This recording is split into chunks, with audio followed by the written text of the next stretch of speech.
Assalamualaikum warahmatullahi wabarakatuh dan selamat pagi. Salam satu perjuangan. Jadi hari ini kita proses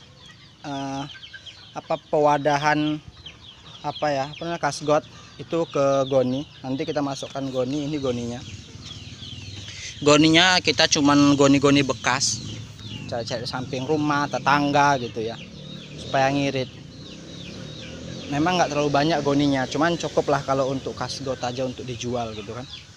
Tapi nanti kalau sekiranya memang udah nggak ada lagi ya mau nggak mau kita harus beli, karena biasanya goni itu banyak yang nggak terpakai, terbuang-buang gitu kan, bahkan kadang jadi sampah. Makanya goninya kita kutip, kita cari yang bagus-bagus, bagaimana kita bisa manfaatkan untuk tempat kasgot. Jadi ya seperti yang saya bilang, ya apapun yang kita lihat ya insya Allah bisa bermanfaat seperti itu. Jadi ini kasgotnya ya, ini kasgotnya baru kita bongkar kemarin. Wah, ayamnya berlepasan. 1, 2, 3 biopon kita pangkas kemarin. Ini ayamnya kampret nih, berlepasan dia. Ini habis kita kita plaster karena kemarin bocor, jadi sering hujan dia masuk airnya. Ayamnya lepas tengok, nyantai pulang di sini. Kandang khusus kandang untuk indukan belum ada kita buat ya, ini baru kandang pembesaran semua kemarin. Cuman ya nanti untuk kedepannya harus kita buat karena kita butuh seperti itu. Ini udah ada indukan kita beberapa ya. Kita kondisikan dulu biar nggak makan nih maggot dan biar supaya kasgotnya itu nggak berserakan. Kalau ayam berlepasan tuh geremnya itu kayak gini ha. Nanti bioponnya diceker-ceker, habis kasgotnya kemana-mana. Itu yang buat sebel tuh. Padahal kandang udah dibersihkan. Nah, bisa lihat kan? Kandang udah bersih, steril gitu. Oh, sterilnya belum lah. Udah bersih gitu. Cuman karena ayamnya lepas jadi ya berserakan lagi. Ini harus kita kondisikan dulu, kita masukkan dulu semua ayam. Oke, ayamnya sudah kita kondisikan, masukin kandang semua. Sekarang kita kembali lagi ke proses pembungkusan kasgot ya. Pagarnya.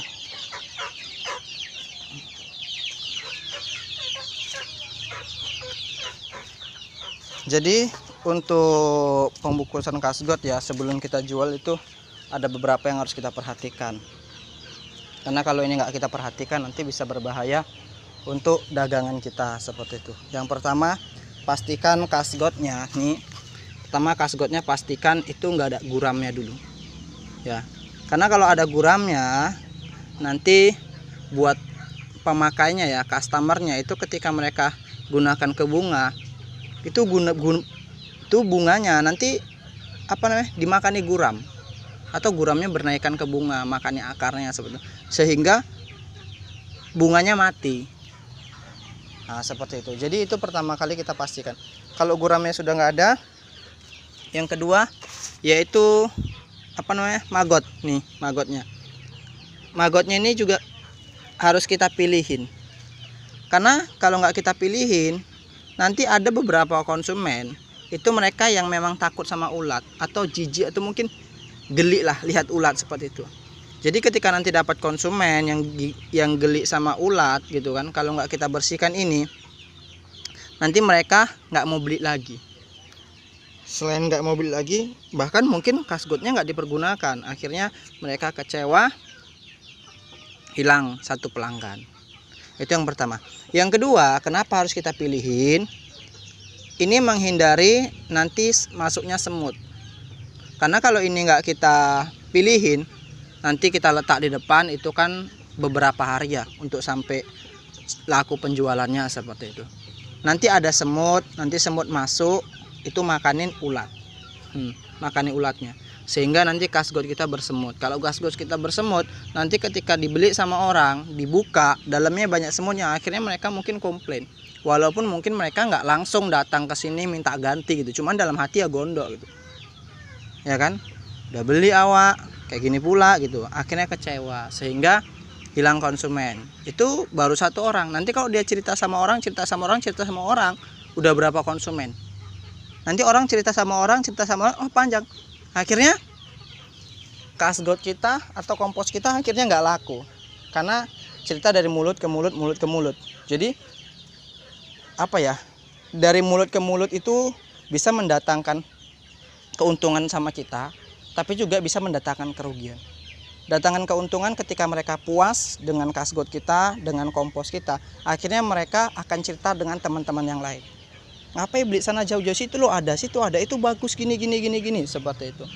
Akhirnya mendatangkan keuntungan buat kita. Itu yang pertama. Yang kedua, kalau sekiranya kasgot kita nggak bagus, seperti yang saya bilang tadi, mereka cerita-cerita ke sana, itu nggak bagus kasgotnya, nggak gini. Iya, aku beli di sana gini. Nah, akhirnya ya sudah, hilang juga pelanggan seperti itu. Jadi ya produk kita betul-betul harus kita jaga ya, agar pelanggan tidak kecewa.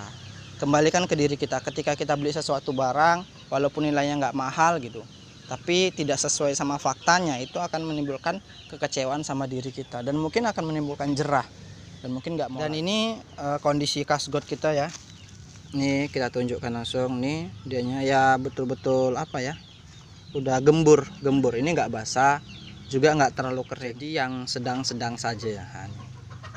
Tapi sebenarnya ini awalnya kering ya, ini awalnya kering waktu dari biopon pembongkaran ini kering, tapi karena kita biarkan di luar nih, di luar akhirnya kena hujan jadi dianya lembab tapi nggak terlalu basah.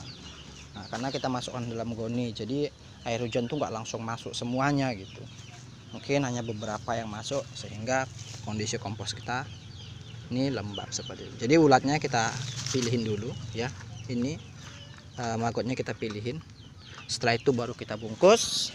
Habis kita bungkus kita taruh depan, selesai dah, tinggal nunggu orang beli, duit,